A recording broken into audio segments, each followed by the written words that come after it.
Welcome, everybody, and welcome back to the third in our series of what we call Sundowners, which is Learning with Fun. For those of you who don't know the Learning in OD Roundtable, I'm Dr. Sujaya Banerjee, and I'm the founder of the Learning in OD Roundtable. This is the forum of talent, HR, learning, change professionals, almost 22,000 across 5 cities in India. And we work together. We're a group of curious learners, and the forum's committed to be able to create individuals who are committed to their own transformation and to the transformation of the organizations that they work with. So I'm delighted, as part of a series of learning events that we presented right from the start of the lockdown. We came up with the idea of the Sundowner series, and I'm so thrilled. This is the third in the series. And this time, you're all here to be able to see the power of theater, to be able to evoke empathy, reflection, and learning.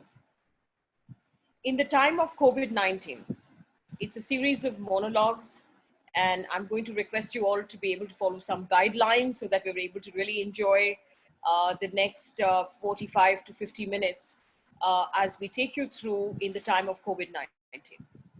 Leogal Productions, in association with LNOD Roundtable, presents In the Time of COVID-19, a series of monologues by 6 characters from their individual worlds as they relate and reflect upon their unique challenge of enduring this never before seen phenomena.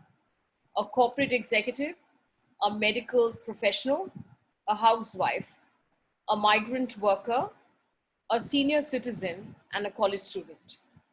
As you experience this virtual theater performance, the same house rules apply.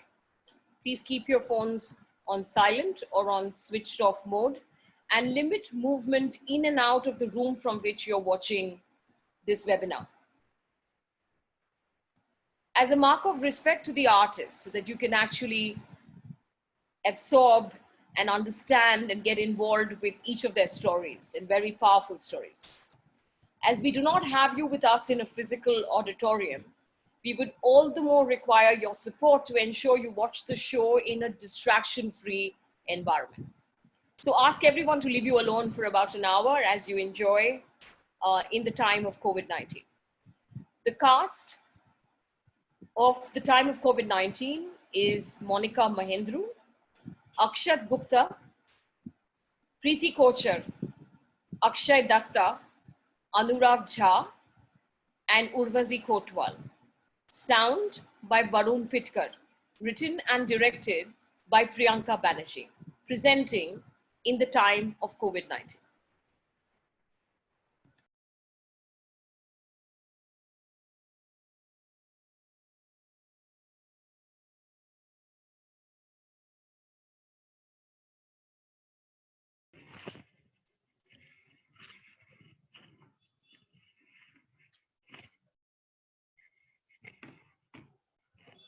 हाँ Manju, हाँ ready कर दो please. Hi, my name is Rubina Lakhawala. Every day since the lockdown has begun, I've woken up at 7 a.m. I do an hour of Pilates in our living room, followed by a protein shake. I then wake up our 9-year-old daughter to get her ready for online school. She brushes her teeth, I comb her hair into some sort of semblance, and park her in front of our dining table, in front of her laptop screen for her virtual classroom. She has her cereal as she attends class and forbids any of us from crossing the screen. Then I make sure Manju, our house help, prepares breakfast for my husband and me, which is usually either poha or scrambled eggs, because that's really the only 2 things she can make without either of us regretting it. It's already 9 a.m. by now, so I quickly hop into the shower and start getting ready. My husband has already parked himself at the sofa in our living room, which is now his office cabin. I put on a clean shirt on top of pajamas or shorts and make my way to the only desk in the house and sit in front of my laptop to assume the role of the CHRO of Mayo Pharmaceuticals, one of India's largest pharma companies. From the moment the first Zoom call beeps in, I'm faced by my team members, sometimes senior leadership. Every day for us is a new challenge. How do we keep an essential commodity like us going as the demand aggressively increases, but so does production obstacles also? Like me, 50% of our population in the company, 20,000 odd members, are now working from home. Ironically, work from home is something that we've been trying to do for over the years, and rather unsuccessfully, I might add.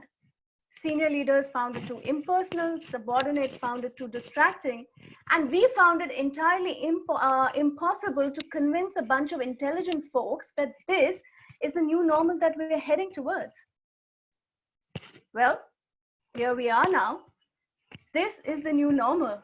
And whether HR says it or not, Mother Nature outside is telling us that. So here's what I found out in the new normal. If there was ever a guilt of being a working woman, it's twofold now. Because now I am a working woman working from home. Sometimes when I'm in the middle of trying to find out how to transport 100 laborers to a factory and maintain social distancing and, yes, Baba, what do you want? It's in your room, in the drawer. Go have a look. Yeah, it is. Go. Cookie, my 9-year-old, will walk in wanting to know where is a pink color pencil.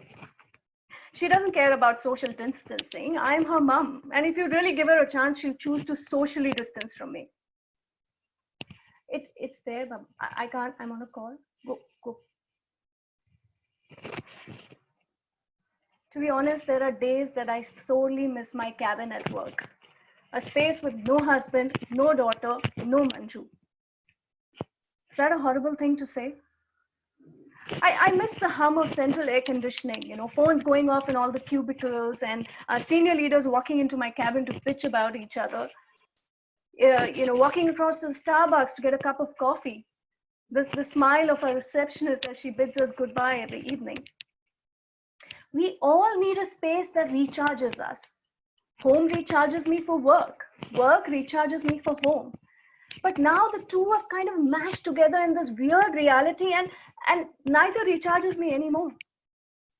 And I feel like some days that I'm just dragging myself from one Zoom call to the other. And then I look up to see the sunset and wonder, what is this free time people are actually talking about? We may be working at half capacity, but our people's minds are working overtime. In earlier days as HR, we would set up mental health seminars, offer counseling sessions, but we never really got any great response. We would bring our dancers, bring gym instructors, pump up the morale, get those endorphins running. But nobody was really interested. People thought it was a waste of time. Leaders thought, oh, we're wasting department budget. I doubt that our employees were mentally sound or deliriously happy before this. But the fact that they weren't is probably hitting them now. They now ask for counseling sessions. They now ask for webinars, stand-up comedies, dance lessons. I guess anything to break the monotony of four walls and staring at a screen all day long. Perhaps in the face of mortality, the importance of life is revamped. And I see them wanting a second go at it. I see them using this half capacity to become the individuals they were before they became professionals. And I know that even when we start resuming work at that half capacity and eventually full capacity, we will have to chart out a new normal. Will there be temperature sensors at security? How many people can we allow in the lift together? Where all should we place hand sanitizers? Will lunch at the canteen with my colleagues ever be the same? Will I forget my assistant's smile behind this mask? My daughter asked me in the first week of lockdown, Mama, what have we done that we all have to now sit at home? And I didn't have an answer for her. Truth is, the world was never really a perfect place before, but that never seemed to matter. It like it wasn't our responsibility. Now it is. Every decision that we make feels like a decision made for the world. Okay, I'm not a prime minister or a president, but I am responsible for 20,000 people who presume that my Zoom calls today will have the answers to all their questions tomorrow. And I'm doing all this while I'm at half capacity, with half the resources, with half the information, and living a life, half the life that I usually live. But for now, I will have to make it enough. And I will have to do this while Manju wants to know what she should make for dinner, and I can hear my husband yelling at his colleagues from the living room at half capacity. हाँ मंजू बोलो क्या बन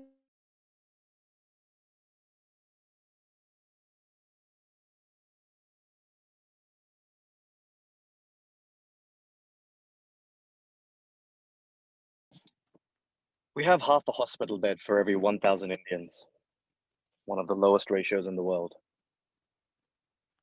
Warriors in diapers. Hi, everyone. I'm Dr. Akshat Johri. I actually spent most of my teenage year living in Melbourne in Australia. That's where I studied medicine. I got my degree and met my wife Shivani there as well. We got married and today we've got a wonderful 5-year-old daughter, Janvi. My parents were getting on. They actually live in a town called Bhopal in India. So Shivani and I had a discussion and we decided that it would probably be best that we pack up shop here and we move to India. Now, since medicine is all that I've ever known, I thought it would probably make more sense that I carry on practicing medicine from Bhopal, although I'm pretty sure that most foreign return doctors would prefer to probably work in one of the more bigger cities like Mumbai or Delhi. See, we in our profession have this thing called the Hippocratic Oath. Now, as such, it's a really long and overdrawn thing, so I won't bore you with it all, but there is one phrase that always stuck with me. May it be granted to me that I partake of life fully and the practice of my art, gaining respect of all men for all time. All men for all time. You know, it felt very noble to be able to offer my services in a place that didn't quite see doctors of, well, my caliber. Humble I am not.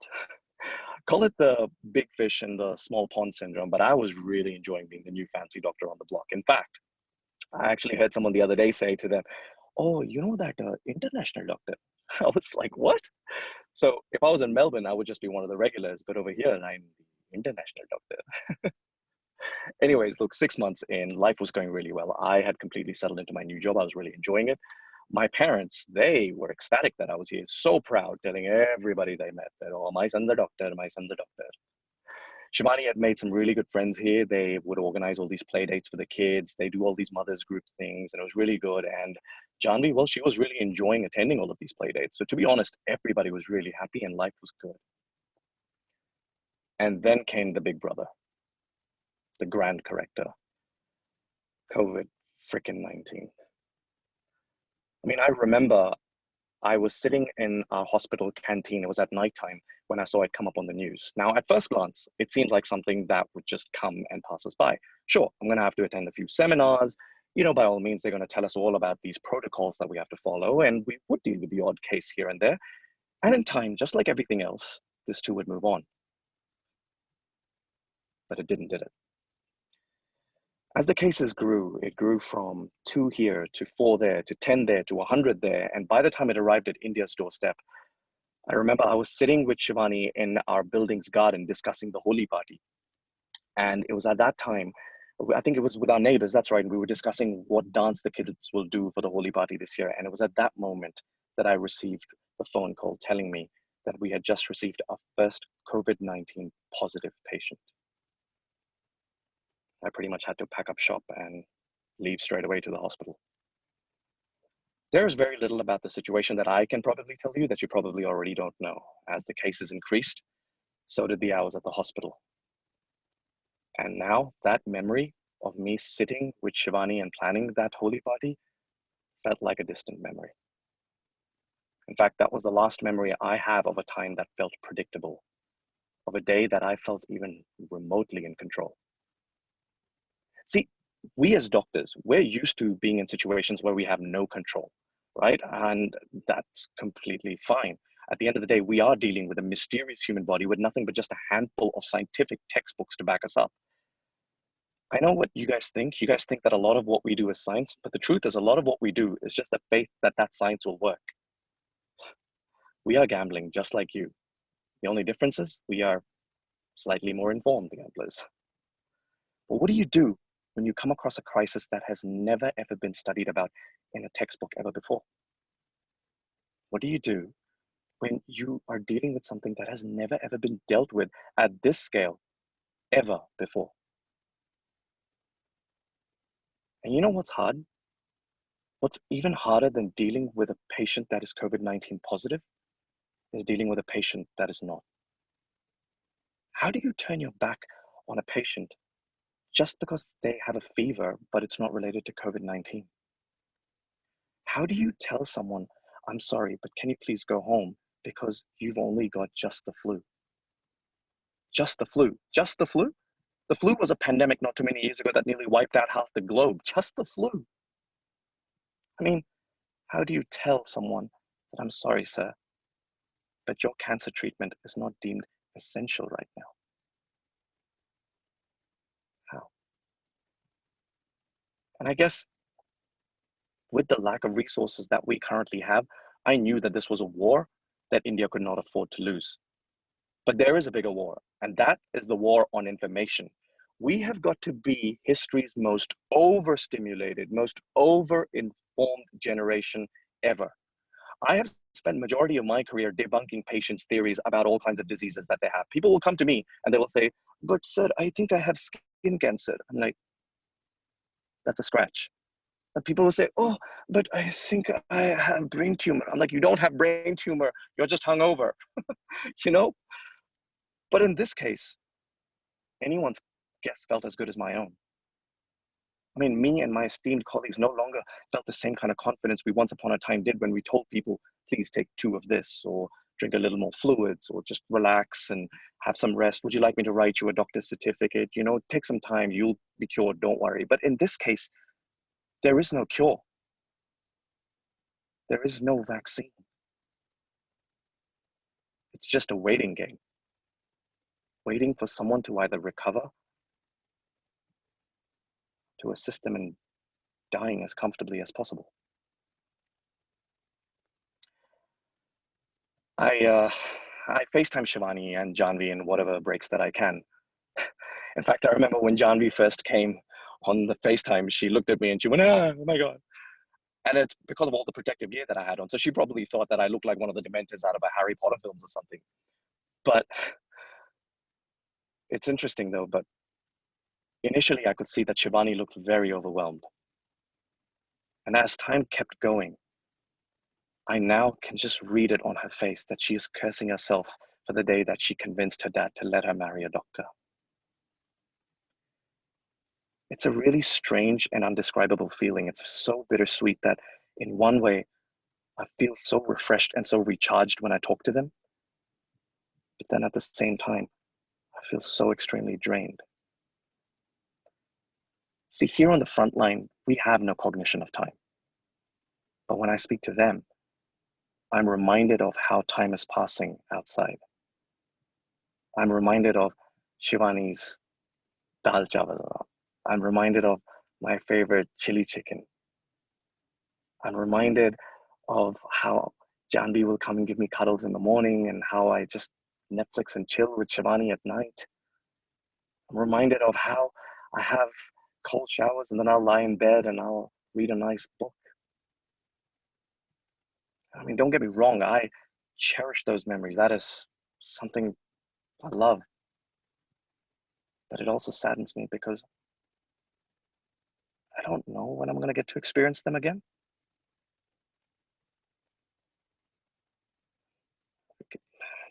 Coming back to the protective gear, I don't know how many of you know this, but it takes forever to get in and out of that protective gear. So just to give you a little bit of a hint, you've got to first sanitize beforehand. Then you've got the face mask, the visors, the headgear, the gloves, the shoes. Then you've got the underlayer. Then you've got the overlayer. Then you've got to tape yourself so that nothing can seep through any gaps. So taking bathroom breaks is not exactly easy. you can't just take it all off because then you're exposing yourself to germs and then you've got to sanitize and re-sanitize. And so what we've adopted at our hospital, and in fact in many other parts of the world, is we wear diapers now. So essentially our diapers are our restrooms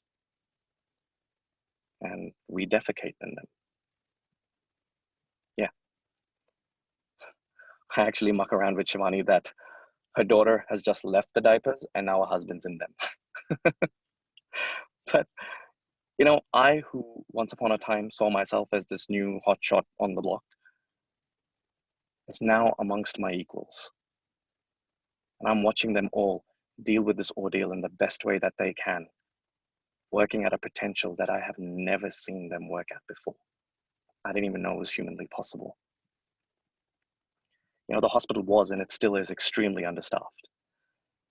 And because there's such lack of public transport at the moment, I'm seeing hierarchies completely get demolished. Just the other day, I think it was 2 days ago, I saw a nurse, a pune, a ward boy, and a surgeon all commute to work together because they were all living in the same area. For me, though, I mean, that's close to impossible. I have a 5-year-old at home, so there's absolutely no way that I was ever going to go home. The hospital did tell me that they would try and organize a hotel for me, but what do I do in the meantime? Well, I'll show you. So I don't know if you guys can tell, but I'm actually sitting in my car at the moment. I have my books here. I have my laptop, my little Wi-Fi dongle. I've got a bag full of clothes. Let's see what else. I've got some snacks here. And got Janvi's little teddy over here, which I hold on to very tightly every time I miss her. You know, it's weird. It feels like life has just gone full circle. There was a time when I used to live in Melbourne and, you know, I was a student. I didn't have enough money to pay rent. So I was living at the back of my car. And many years later, here we are again. I mean, don't get me wrong. It's also extremely convenient. There are many times that I can just drive underneath my house and then Shivani and Janvi will come up to the window and they'll just wave at me and I'll wave back at them. And, you know, Janvi will sometimes ask Shivani, why can't Dada come up? And Shivani's got no answers to that.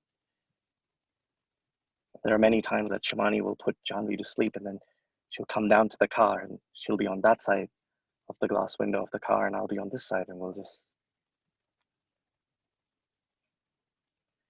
you know, believe it or not, I am dreading the day that the hospital will give me a hotel room because it probably means that I won't be able to do this and see them as often or as conveniently as I'd like to.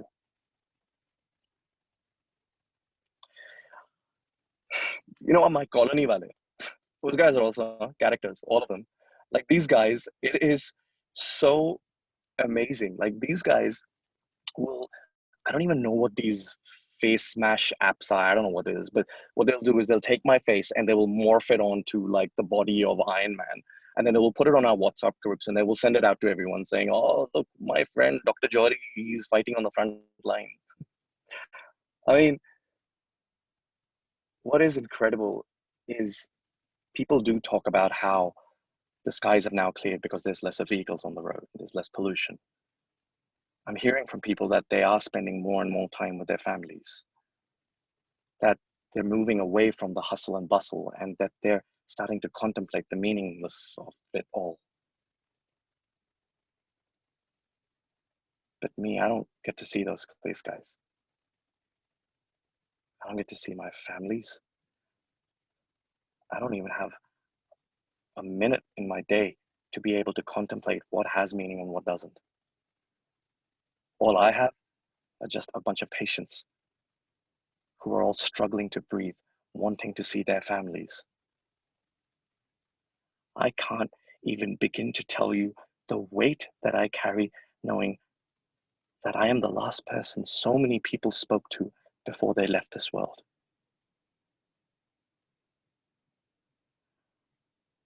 I don't blame anyone though. You know, I don't blame anyone because, I mean, at the end of the day, this big brother, this grand corrector, it came for all of us equally, right? I mean, Just the other day, I saw a 2-month-old baby and a 90-year-old grandmother all recover.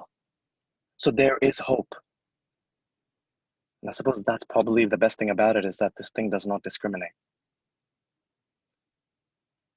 I'm so happy to see that people are able to find the silver lining in these dark times. Me? Perhaps I am so deep within these dark clouds that silver lining currently is out of my vision's reach. Warriors in diapers.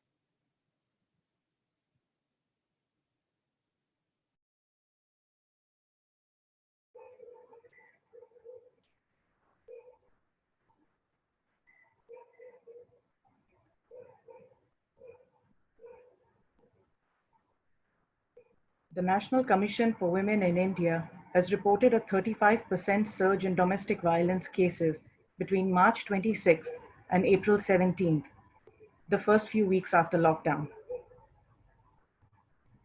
My name is Chand Agarwal. I'm a 31-year-old housewife. Well, now I am. I've lived in Mumbai all my life, since it was called Bombay. I grew up in this one building, went to one school, one college, fell in love with one man, and married that one man. Right now, he's in the living room having his afternoon beer and chakna, watching the news. I must warn you, he isn't too fond of me chatting with other people for too long. You see, that man peacefully drinking his beer can transform within seconds into a man who'll grab me by my hair and bang my head against a wall.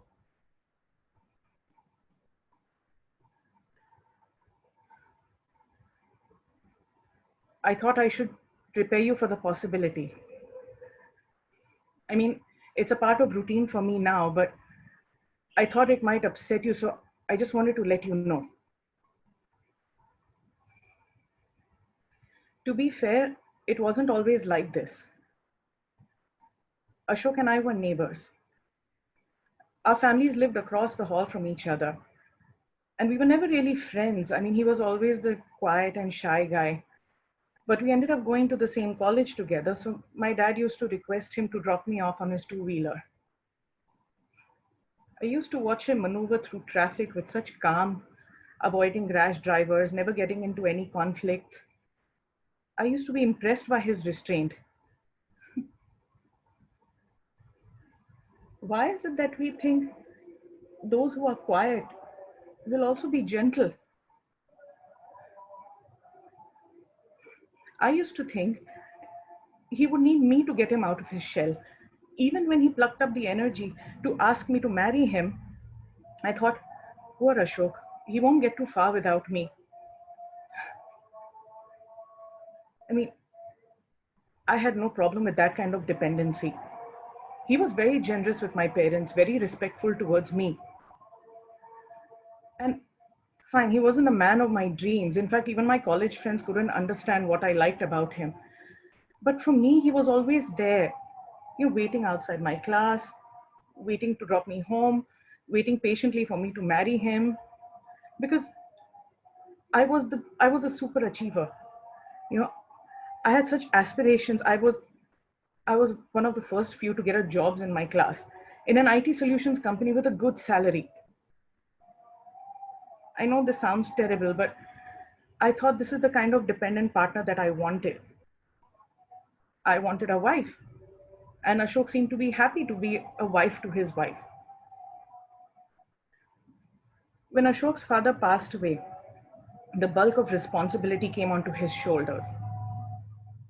This, unfortunately, coincided with our first year as a married couple. I was looking forward to dealing with, the petty things that newly married couples deal with. Poor bathroom habits, awkward table manners, mood swings, the kind of things that you hide from each other because you want to put your best foot forward in a new relationship. But only when you start living together, you have no choice but to expose them. And when you're young, even the most disarming qualities of a partner are something you laugh off as quirks, right? I was hoping for that. One morning, before I started getting ready for work, I could hear Ashok yelling at a supplier at the top of his lungs over the phone. So I casually just put his breakfast of the usual anda pav and bhurji on the table and proceeded to getting ready for work. Before I could enter the shower, I heard glass breaking. So I came running out of the room only to find all the eggs scattered all over the floor with bits of glass around it. And there was Ashok still yelling, but he was looking at me with such anger in his eyes, his body stiff, and him gesturing violently to me to pick up the plate. The salt was less. I just picked up the mess, got ready, and left for work. This is how I dealt with uncomfortable situations from childhood. Just engage the mind in something else and let this feeling pass. But what do you do when you fear the person you've signed your life to? How long do you distract yourself because you know you're going to feel this feeling forever?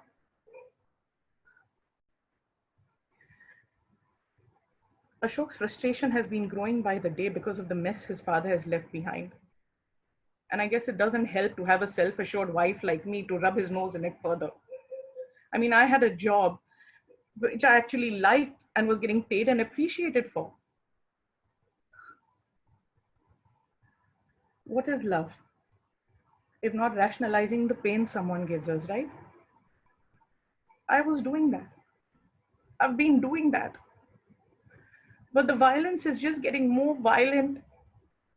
Where there was a plate, now I'm getting flung at a wall. And that's exactly how I feel. Like I'm lacking salt. I'm a badly made dish of no interest to the man in my life. Of course, this is followed by profuse apologies and love making without any love in it. It's a compensatory act, which in hindsight gave no pleasure to either of us. I got fed up of turning up at work and making excuses for why my arm is bruised or why I look like I haven't slept all night. That's when I quit the office and I started my independent work working from home. For a while, this took care of his mood swings. I guess he was happy that I was always around whenever he needed. And there were times he was really pleased to find me home when he returned. We would have dinner, laugh, chat, like a normal couple. You're wondering why I didn't leave at the first sign of the red flag, right? How do I tell you this? My life had started functioning on autopilot mode. There was no pilot in the cockpit.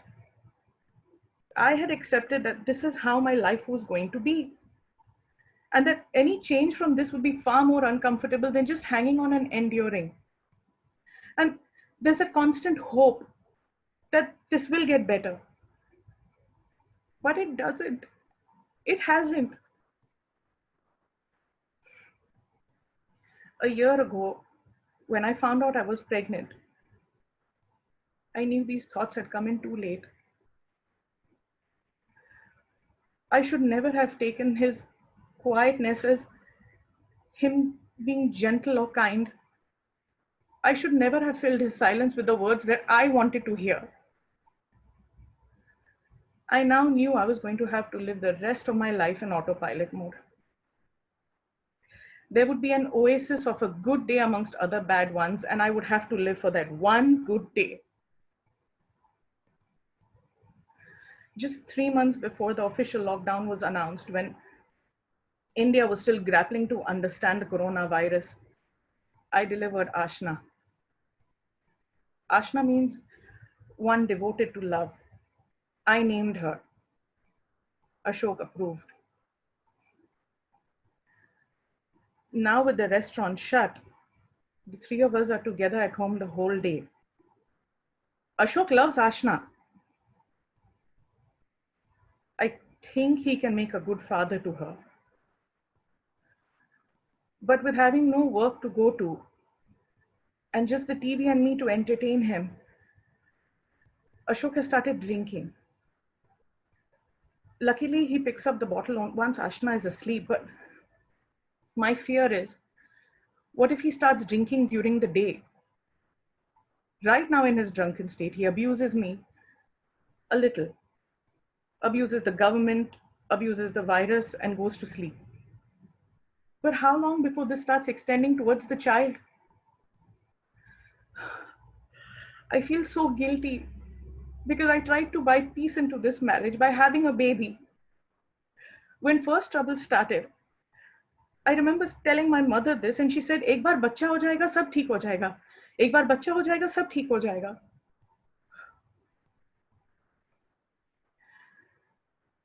But I don't expect my child to pay a price for this peace, right?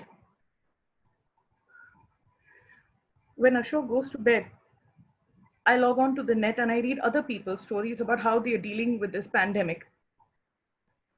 And I wonder, how are people keeping their minds from harshly reviewing every details of their life? How are they, without commitments to keep, without errands to run, how are people facing the reality of their lives? I read a story of a woman who was resisting childbirth because she didn't want to bring a baby into this bad world. That stayed with me. A year before COVID-19 even hit, why didn't I have this thought? I was already bringing a child into my dangerous world. My life is a lockdown.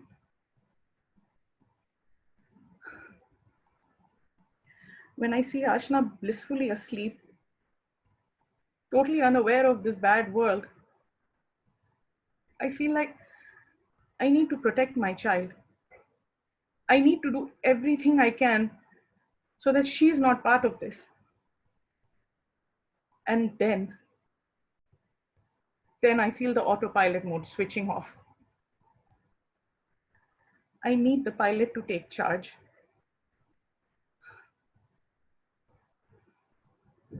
I will not wait for this lockdown to end. I need to end the lockdown in my life. Dark purple patches.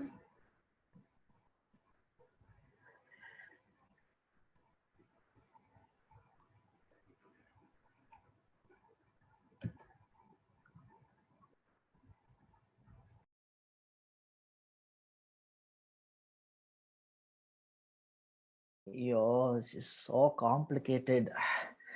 Hey, Jonathan, camera angle is wrong and all. Can you help me fix it? Oh, just straighten it.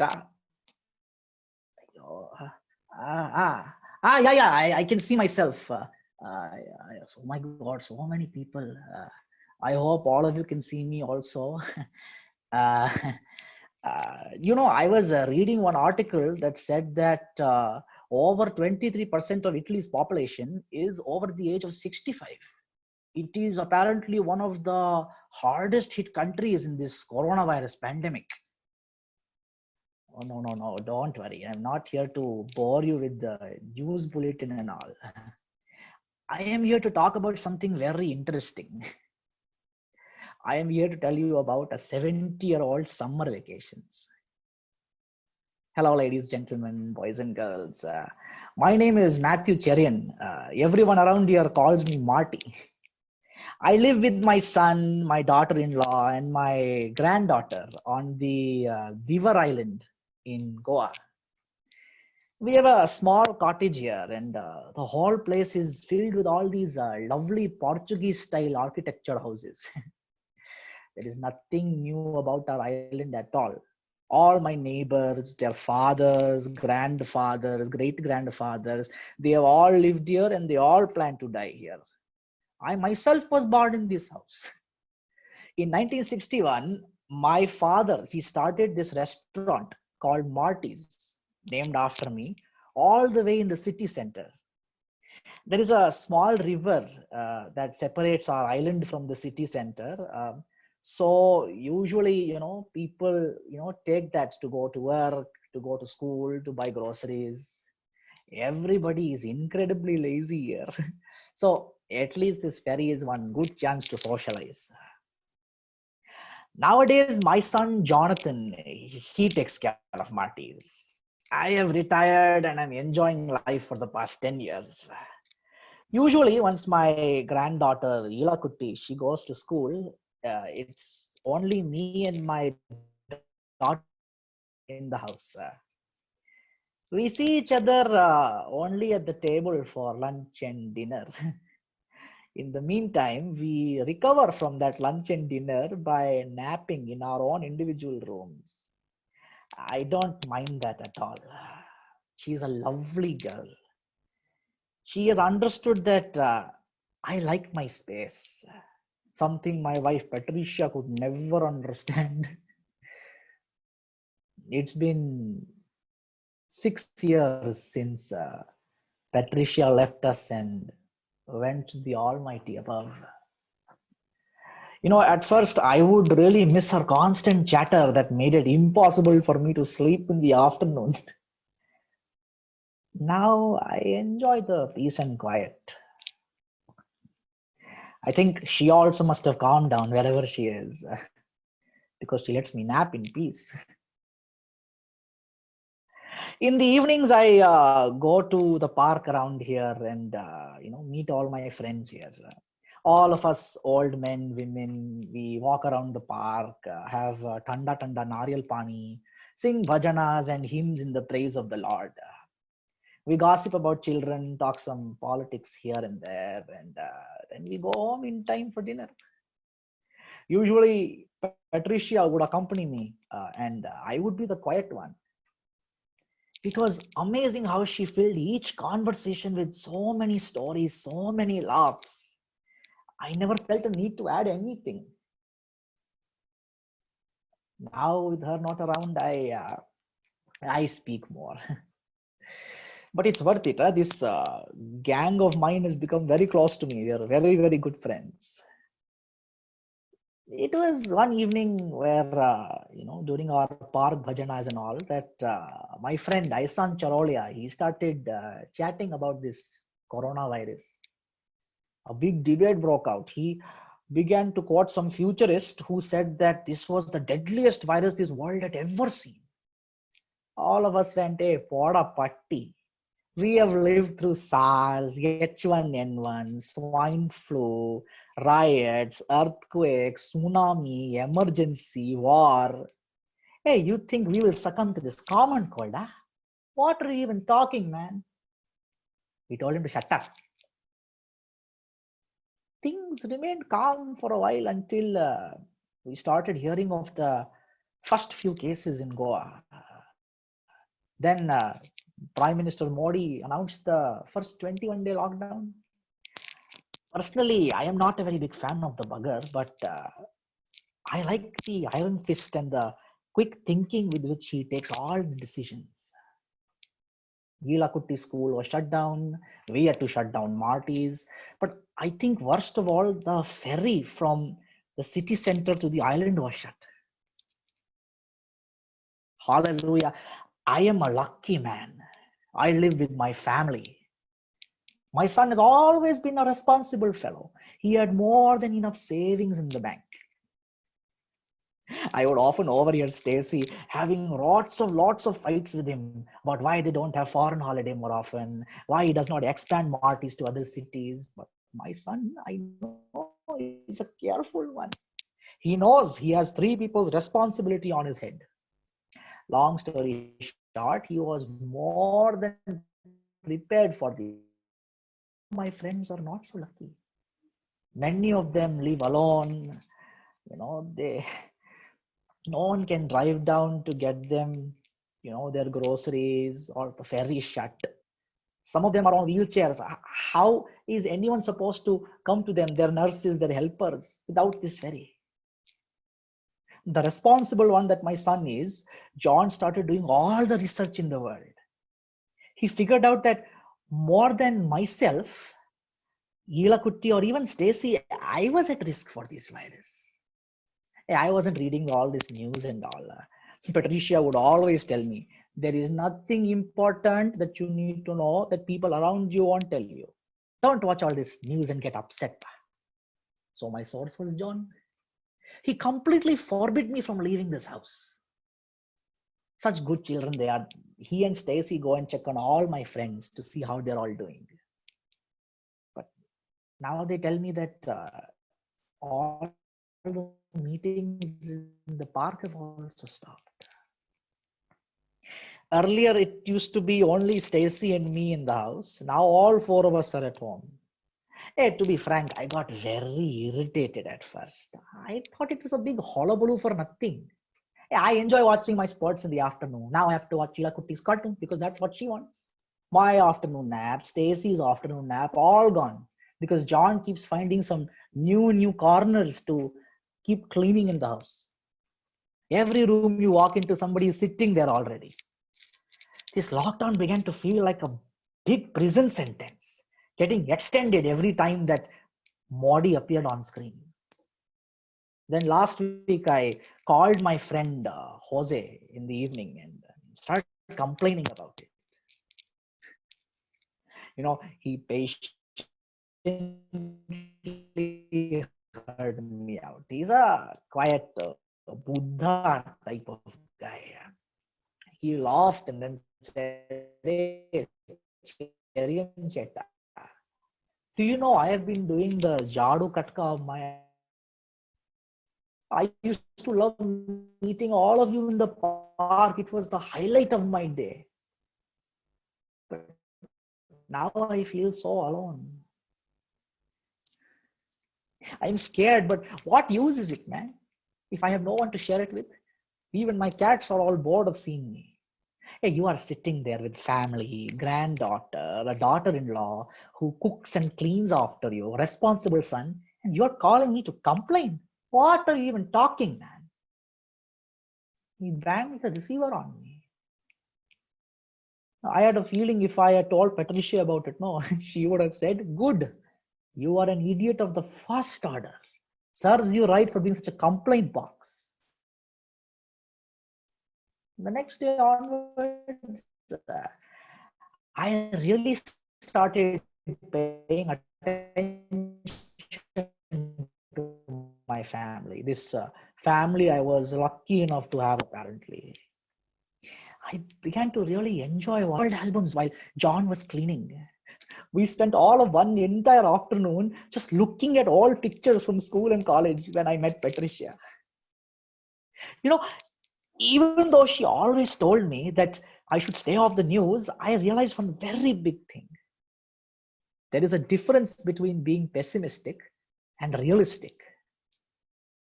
I could still keep informed without getting upset or gloomy about it. I asked Yelakutti to start watching the news for 20 minutes every day with me. We do it every evening now before dinner. I would hear of all these families losing their loved ones, but I would also hear of so many families, getting the. Stacy told me about this family that had lost their 80-year-old grandmother in the hospital due to this coronavirus. As per municipal instructions, the body was cremated and the last rites were done without even having the family around. Apparently, because it was not safe for them, it was against the rules. Stacy moved on to setting the table, but I felt a cold panic rush over me. Hey, imagine for a second, man, leading a whole life with your loved ones, being separated from them at exactly the moment you need each other the most. It was very disturbing for me. I got so angry. I wanted to blame somebody, put a stop to this horrible practice. But I am a 70-year-old man. I know that life is often unfair, and more often than that, it is nobody's fault. But I was still feeling scared like a 10-year-old child. I didn't want this to ever happen to me. I didn't want John and Stacy and my Ilakutti to ever experience something like this. I was getting more and more anxious, nervous. I kept wondering, why in God's name had I not just gone with Patricia? Why did she leave me all alone to deal with this stupid virus and this senseless world? And then amazingly, her own words came back to me. There is nothing important you need to know that people around you won't tell you. The news and the media had sucked me in too deep. I was being naive again. Don't get me wrong, while I had the deepest empathy for whoever experienced this, but there was no need for me to experience it too by worrying about it constantly. Especially if I had been fortunate enough that life had not even shown it to me. Remember, I told you that there is a difference between being pessimistic and being realistic. Being pessimistic is to be worried constantly all the time that my family will not even be able to do my last rites if I contract this stupid virus. But being realistic is to know that I may get this virus and ensure that I stay indoors, eat healthy, do my yoga, and keep my body fit to fight it. If it attacks. Understand? If it attacks. I now realize that this lockdown is not a prison sentence. It is the summer holidays I managed to get in my 70s. See, I cannot go out and play, but then again, no one else can either. And that is the beauty of it. These are a 70-year-old summer vacation.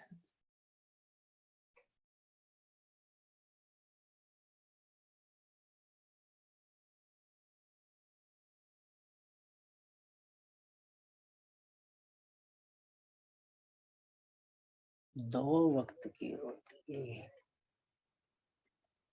चालू हो गया। आप सभी को सप्रेम नमस्ते। आशा करते हैं आप लोग सब सुरक्षित होंगे, सुखी होंगे, स्वस्थ होंगे। हम बंसीराम हैं, पनकी उत्तर प्रदेश के रहने वाले हैं। यहाँ बंबई में लकड़ा कारीगर का काम करते हैं। हमारे पनकी में एक भोले राम जी थे, वही हमको अपने साथ काम करने के लिए बुला लिए, बस तभी से यहाँ पर काम कर रहे हैं। 10-1 साल हो गया है, बहुत जगह काम किए हैं, बहुत बड़े बड़े साइट पे लकड़ा का काम किए हैं और बहुत भटके हैं इधर उधर धूप में। अब जो है थोड़ा काम जो है थोड़ा कम हो गया है। क्या है कि अभी लकड़ा का जो सामान है वो बहुत सारा जो है फैक्ट्री से बन के आता है और कारीगर का हाथ नहीं लगता है तो सस्ता में मिल जाता है, तो इसलिए थोड़ा हमारा काम जो है वो कम हो गया है। मतलब काम नहीं है ऐसा भी नहीं कह रहे हैं। अभी हाल ही में हमारे उस्ताद जी जो हैं वो हमको एक नए सेठ के यहाँ लगा दिए थे, तो वहीं बेलापुर में साइट है, काम चल रहा था वहां पर। जनवरी में काम किए, फरवरी में काम किए हैं और मार्च में जो है, मार्च में ये अपना ये कोरोना जो है शुरू हो गया। तो सुन तो तभी लिए थे मार्च में ही, मगर ऐसा भोकाल हो जाएगा इसका ये तो नहीं सोचे थे बिल्कुल भी। तो बहुत जो है खतरनाक हो गया है। अच्छा, हम कैसा करते हैं ना कि जहां भी साइट पर काम चल रहा हो वहीं पर देर हो जाए तो सो जाते हैं रात में, और नहीं तो फिर भांडुप में खोली लिए हैं, वहां पर रहते हैं। 12 लोग हैं पूरा टोटल, वही हम लोग सब साथ में रहते हैं। अच्छा, तब जब ये सब बंद होना जब सब शुरू हुआ था तब सेठ जी आए साइट पे, मतलब वैसे भी आते थे, पर उस दिन सबको 2-2 हजार रुपया दिए और कहे कि देखो शहर जो है बंद हो रहा है, लॉकडाउन हो रहा है, तुम लोग सब अपना गांव निकल लो।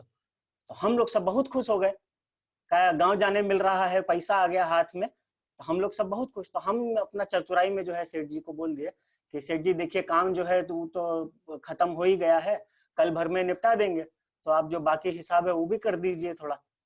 तो सेठ जी हमको क्या बोले कि इतना पैसा लेकर हम नहीं निकले, तो तुम लोग जो है कल काम खत्म करो और 2-3 दिन में आकर पैसा ले जाना। हम बोले ठीक है। तो वो दिन काम किए, अगले दिन काम किए, अगला दिन खत्म कर दिए, काम निपटा दिए। और शाम को जब निकले हैं अपने घर के लिए तो क्या देखें कि परचून की दुकान पर जो है बहुत भीड़ लगा हुआ है, मतलब बहुत भीड़ लगा, ऐसा नहीं देखे परचून की दुकान पे कभी इतना भीड़। अच्छा, हम ज्यादा पढ़े लिखे नहीं हैं और एकदम बेशर्म होके कहते हैं भैया हम अनपढ़ हैं, गंवार हैं, तो इसमें कोई शर्म नहीं है। तो जब ये हम देखें ना भीड़, तो हम सोच रहे हैं कि व्हाट्सएप पर तो बोल रहा है कि भीड़ में ये फैलता है ज्यादा और थोड़ा दूर दूर रहने को कह रहा है, तब हम गंवार ये बात समझ रहे हैं, तो ये रईस पढ़े लिखे लोग काहे नहीं समझ रहे हैं, काहे भीड़ लगाकर खड़े हैं इतना सारा। अब फिर अपनी खुद ही अपनी बात का जवाब दे दिए कि सब लोग पेट के लिए ही न खड़े हैं। सब अपने पेट के लिए ही ना भीड़ लगाकर खड़े हैं। तो जो है तब भी हम देखे कि एक लंबी सी लाल गाड़ी आके रुकी, उसमें एक लेडीज बैठी थी और ड्राइवर था, ड्राइवर निकला भीड़ में घुस गया, हम देख रहे हैं उसको। अब वो वापस आया तो ये बिस्कुट और मैगी वगैरह लेकर निकला। तो हम सोचे देखो भैया, ये जो रईस लोग हैं इनका तो जरूरत भी थोड़ा ज्यादा ही है? सब लोग सब, अब हम तो जैसे महीना महीना भर जो है दाल चावल खा के निकाल लेते हैं, पर रईस आदमी थोड़े ना दो दिन लगातार दाल चावल खाएगा, इसलिए भर रहा है, सब लोग अनाज भर रहा है। हम नहीं भरे थे। हम लोग का कैसे है कि जो गांव से ही है सब लोग जो रहते हैं कमरे में, तो जब जो आया गांव से, किसी का कोई नाती संबंधी कोई रिश्तेदार आया तो वो बोरिया भर के अनाज ले आता है। तो अनाज भरने का तो हमको चिंता का विषय नहीं था ये बिल्कुल। हमको चिंता होता है कि जैसे सेठ जी से पैसा ले लें बाकी का, और जो है बंद खुले तो हम सीधा अपने गांव चले जाएं, है ना। तब तो ये सोचे थे कि देखो ज्यादा से ज्यादा 10-15 दिन चलेगा, और कितना चलेगा। मगर अब तो भैया देखो, मतलब कहाँ कुछ 50 दिन हो गया है। 50 दिन से हम सिर्फ जो है अपना बैठे बैठे बीवी बच्चे को बस याद करते रहते हैं, और कुछ तो कर नहीं सकते हैं। तब खैर सब तो ठीक है। जो है 3 दिन बाद हम जा रहे थे, हम सेठ जी, हम सोचे कि सेठ जी से पैसा ले लेते हैं। तो 3 दिन बाद हम निकले, और गली से निकल के जो ये टर्न लिए हैं तो वहीं पे जो है पुलिस वाला हमको रोक लिया और कह रहा है कि वापस हो लो, शहर बंद है, दिखना नहीं है अभी सड़क पे बिल्कुल। तो हम वापस आ गए चुपचाप बिना पैसा लिए। अब जो भी है, कितना मजबूरी, हम पुलिस वाले से बहस नहीं करेंगे। पुलिस वाले से बहस करने में कोई मतलब ऐसा समझदारी नहीं है। आप लोग सब देखे होंगे ना वो बांद्रा स्टेशन पर जो मजदूर लोग सब भीड़ लगा लिया था। हाँ, तो वो क्या हुआ था ना कि व्हाट्सएप पर जो है एक मैसेज आ गया था कि यूपी बिहार का गाड़ी छोड़ा जा रहा है बांद्रा स्टेशन से। तो सब मजदूर लोग जाके वहां पे खड़ा हो गया इंतजार में। हम नहीं गए। हमको देखिए शुरू से ये लग रहा था कि ये नहीं है, समाचार में ऐसा कुछ नहीं दिखाया, सिर्फ एक व्हाट्सएप पर मैसेज आया था।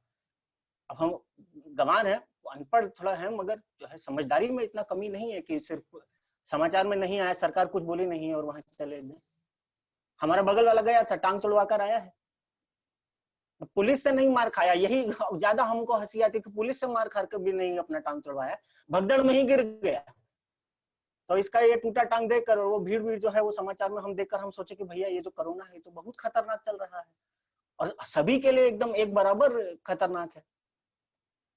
अभी परसों ही हमारे ये बगल वाली बस्ती में एक लड़की को हो गया है, और जब से उसको हुआ है तो पूरी बस्ती का सबका एक साथ जो है बाहर निकलना, बाहर जाना सब जो है एकदम बंद है। जब मजदूर लोग जो वहां भीड़ लगाए थे, बांद्रा गया था, उसको सब लोग पूछ रहे हैं कि जब लॉकडाउन था तो तुम काहे निकले बाहर भैया।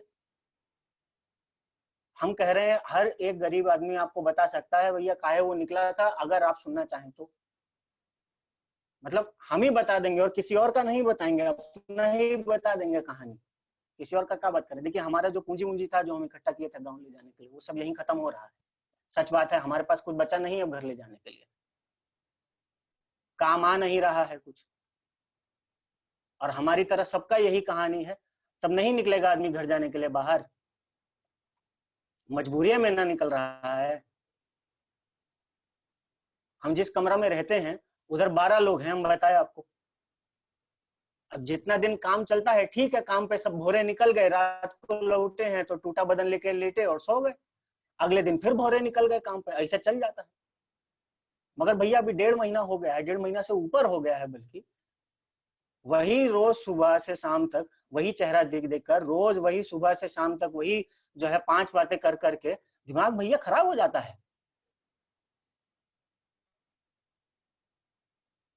हमारे कमरे में जो है टिन का छत लगा है और दोपहरी में इतना गर्म करता है कि अगर ना निकले आदमी ताजी हवा खाने के लिए तो गर्मी से झुलस के मर जाए। सच बता रहे हैं एकदम। ये छोटा से कमरा में ना पैर फैला के बैठने का जगह है, ना लेट कर चैन से सोने का जगह है, तब नहीं निकलेगा आदमी बाहर। ऊपर से सब जो मजदूर है सबको तंबाकू का आदत लगा हुआ है, तंबाकू नहीं मिल रहा है तो सबका बेचैनी रहता है खोपड़ी में, इसलिए निकल रहा है।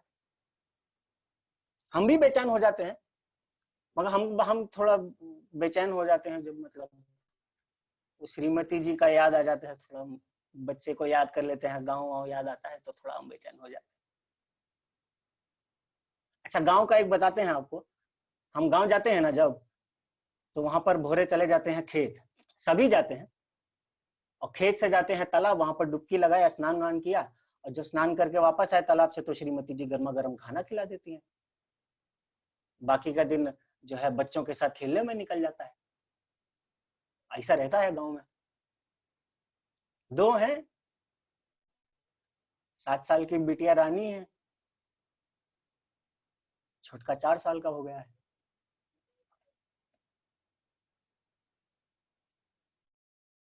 उनका बाप को उनका पास रहना चाहिए ना।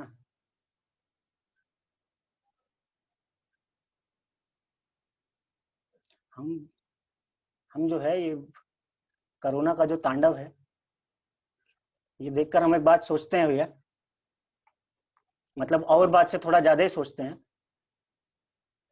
कि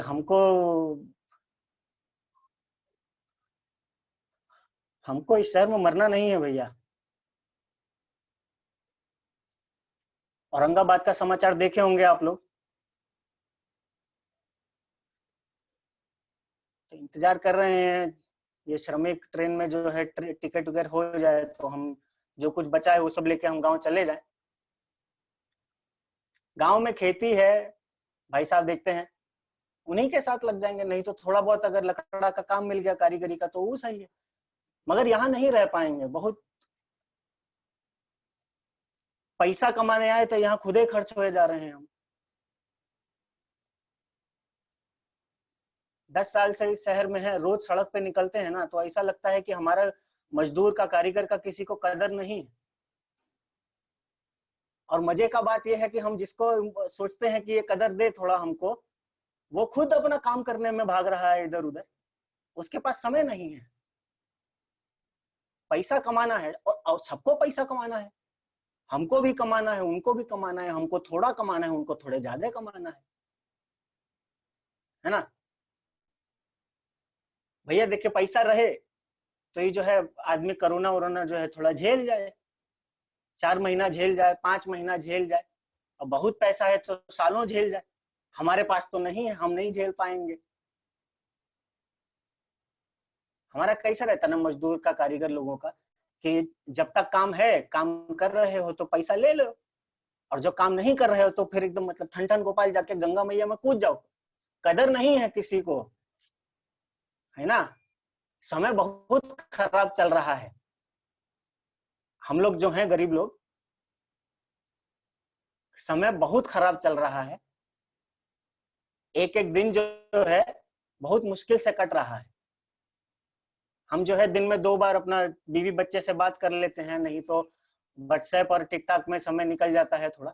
मगर ये सब करने के बाद जो दिन बच जाता है ना भैया, वो काटने में बहुत बहुत तकलीफ हो रहा है, कठिनाई हो रही है, अब नहीं कट रहा है वो समय। पर देखिए अब जब तक ये नहीं खत्म होता है कोरोना, तब तक तो ऐसा ही कुछ चलेगा।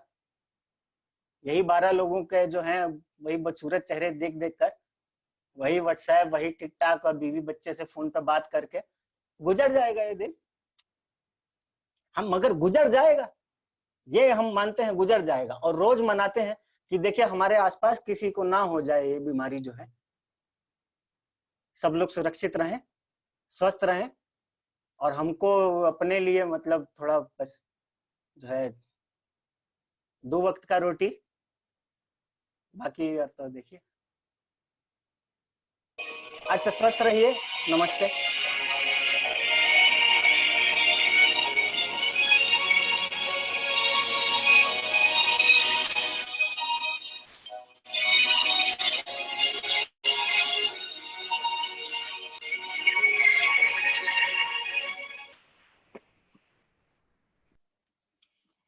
A UNESCO report states that 91% of the world's student population, that is 150 crore students across 191 countries, have been affected by the closure of educational institutions due to the lockdown. Yeah, tell me about it. Internal assessment or final exam. Hi guys, what's up? I'm Nikhat Tapia. I'm a philosophy major in my final year with the University of Mumbai. We're a small bunch, us philosophy majors who have in common an extremely abstract view of the world, parents who have completely given up on understanding us, and a complete confusion of what our careers can be like. So we were roughly, I guess, 10 days away from our board exams, our final exams, when Modi ji announced the 21-day lockdown. Our class WhatsApp groups, they were instantly buzzing with conspiracy theories. Is that a bioweapon? No. This is totally a ploy to distract us from other important issues. You see, students of humanities are always like this. We're always looking for a thread of gray in the blackest of blacks and the whitest of whites. But I, for one, was overjoyed. Now we're all aware that there are different kinds of students in the world, right? Some students are the kind that start studying a month before exams start. Some of them have even reached their 10th revision the night before the exam. And some open their book for the very first time at dawn on the morning of the exam and expect that 3 years worth of syllabus is going to be osmotically absorbed by their brains in 3 hours. Now, I belong to the last category. So evidently the news of exams getting postponed was just fantastic. I mean, even if it meant it had to be caused by some life-threatening pandemic or whatever, because for me, exams are a far more life-threatening situation. Students in the last year, they're always discussing about what they're going to do next. Some just have this clear picture and goal in their mind. They've always wanted to be just this one thing since they were a child, and that is what they will become. The sorted ones. Some have extremely liberal parents that will sponsor them for a lifetime until their little bachas all have it figured out. The spoilt ones. And some neither know exactly what they want to do, nor do they have parents that will indulge, and so they gamble. No, not literally. They gamble on a career choice that sounds acceptable and then just pray that it's all going to work out. I again belong to the last category. So I had chosen event management as my choice, or rather my compromise, and had even interned over my summer vacations with various companies so that I could get my CV, to look a little pretty. I also had a standing offer for a year-long internship with this big event company called JZB Events, like waiting for me to join, but only once I finished my final exams. But here we are now, without a clue of when final exams will even happen. And my only career opportunity lies in an industry that's going to be practically defunct for the whole of next year. I mean, after a pandemic, who in their right mind is going to host any kind of events, right? And without events, which event company in their right mind is going to give any intern a job? I just spent the first week of lockdown worrying about all of this, I stay with my parents and my 2 brothers, and they're constantly worrying about how their businesses are down and how are we going to pay our EMIs and what is the state of this economy and blah, blah, blah. So I was really scared. Like, where in the middle of all of that would I go and tell them about my complete lack of career prospects? But I had a solution. I went and told my parents that I have taken this corona situation and this social distancing extremely seriously. And then I just spent the next few days or other weeks locked in my room, just video calling my friends and watching Netflix. I guess it's not very different from my normal behavior, you see. So my parents really didn't think anything of it. My generation, we're so used to binge watching series, like episode after episode, until you can't even tell it became night. We just love sitting in our beds sloppishly, mindlessly scrolling on social media for hours. I just guess that habits in a way are designed to make us escape.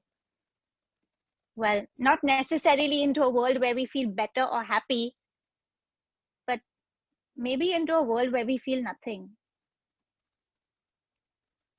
It could totally be the philosophy student in me that's over exaggerating, but I really have begun to feel nothing.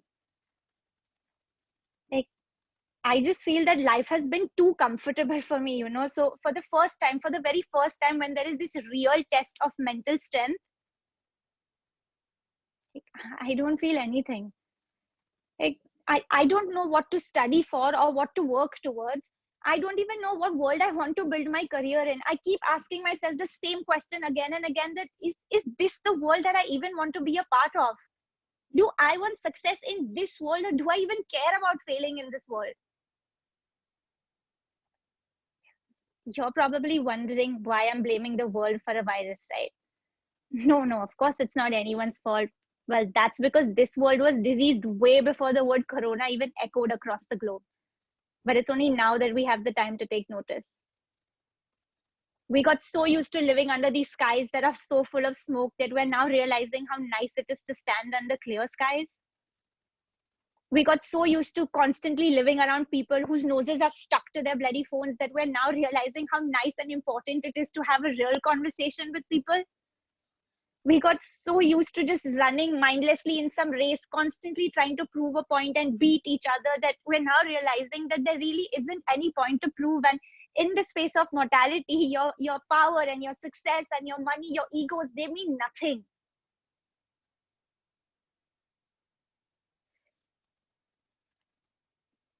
Philosophy major, this is what we learn, right? How to lead a life being so aware of ourselves while living in a world that's so unaware of its own self.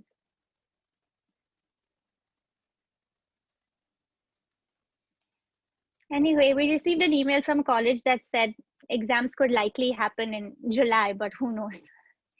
But the real horror is for those poor students that are graduating from first year to second and second year to third year. Like, for them, their internal assessment marks are going to be used as their final scores. Now, let me refresh your memory for those that might have forgotten. Colleges conduct these hideous little tests apart from board exams that they call internal assessments. Now, students obviously don't take this very seriously because they account for a very small part of the final grade. The bulk of the grade is earned from the final exam. But now, for most of the students, or rather more than 80% of the students, internal assessment is all that counted. Whoa, just wait a minute to let that sink in. So, buddy, if you messed those up, your future is potentially screwed, right?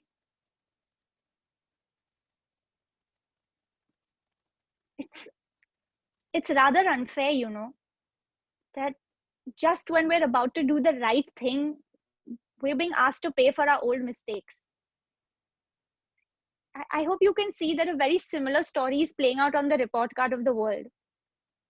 Despite having the best intentions for the future, we will just have to sit back and evaluate the practices of our past. This could feel like the final exam, but it could totally just be the internal assessment. And if we crack these, we will never have to give a final exam ever again. But what really scares me is that if these were the internals, then you can only imagine what the final game has in store for you, right?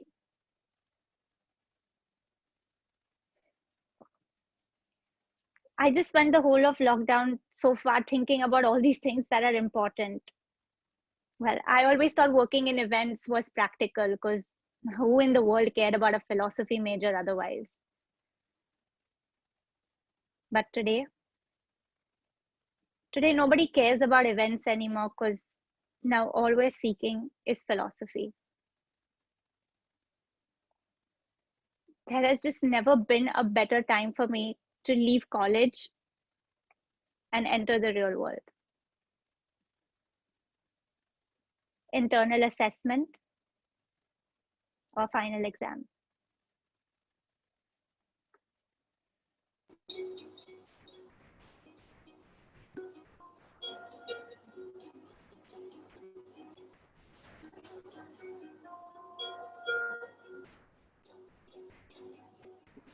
Ladies and gentlemen, I know these are being absolutely, these have all been such overwhelming narratives. And just by reading some of these very effusive comments, where each one of you expressed your touching moments, what really moved you, what really shifted you, I'm so delighted that we were able to present in COVID times to you today. So put your hands together wherever you are for this absolutely outstanding cast. Monica Mahindru as Rubina, please clap for her. Akshat Gupta as Dr. Akshat. Preeti Kochar as Chand Agarwal. Akshay Datta as Marty. Anurag Jha as Bansiram. And Urvazi Kotwal as Nikhat Tapia. Written and directed by Priyanka Banerjee. Can we pull her into the gallery as well, please? Everyone, round of applause. Very outstanding writer and director of COVID Times. And like to thank you all. I know we exceeded time. And I hope you've enjoyed this evening. I hope you're going to remember it for a very long time. And I thank you all for having joined us this evening. Very great comments here. Just for the sake of the actors, fabulous comments for each one of you. Looking forward to the next one from Abhi Pathak. Very outstanding, simply superb, fantastic and well put together. Thank you. Brilliant performances, outstanding performances, standing ovation for all of you. Thank you very, very much, everyone. Yeah, fabulous job this evening. Ladies and gentlemen, thank you for having joined us for In COVID Times. Take care and have a safe evening. And be safe, all of you. Yeah, take care. Bye-bye.